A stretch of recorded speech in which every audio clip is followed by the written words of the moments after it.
Welcome! On this video, we will learn the basic sounds of the hand drums.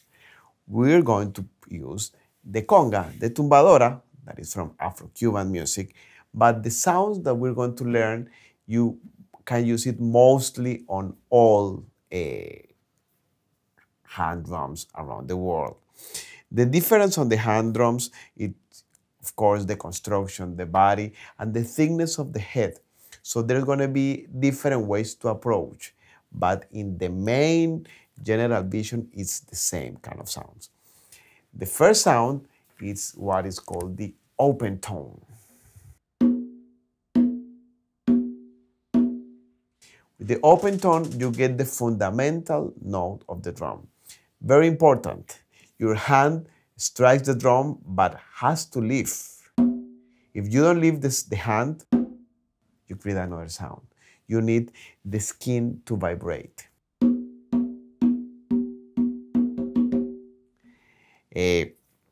Try to put your fingers together so you can get a nice tonality. Sometimes it's hard to have these fingers together like this for some people. So if it's uncomfortable for you, don't do it. But if you can, try to always have your fingers. It's like if you have a mallet. The next sound that it's basically the most challenging to get and the hardest one is called the slap, or in Spanish, el quemao or tapao.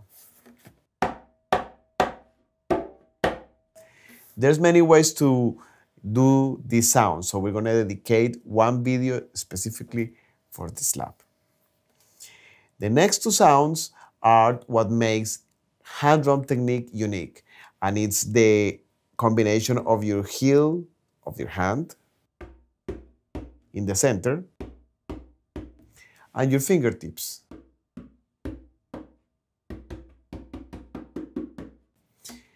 Patterns that you play on hand drums are a combination of these sounds: the open tone, your heel, your fingertips, and your slap. There's other sound that you can get for musical expression, like the open slap. Then you can have the mute sounds. Very important when you do the mute sound is always to have the wrist relaxed. So imagine when you play the mute sound that you have like a magical puppeteer and your hand is hanging from something in the wrist.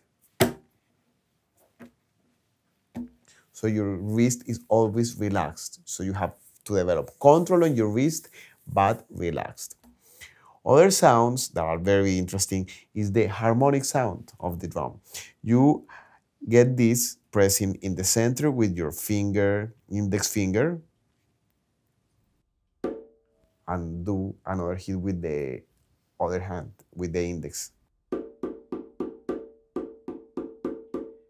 Then you can hear the overtones of the conga, of almost any drum, basically.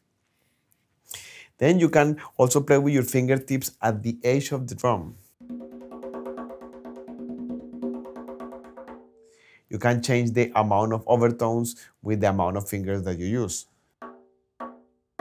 One finger, two fingers, and three fingers.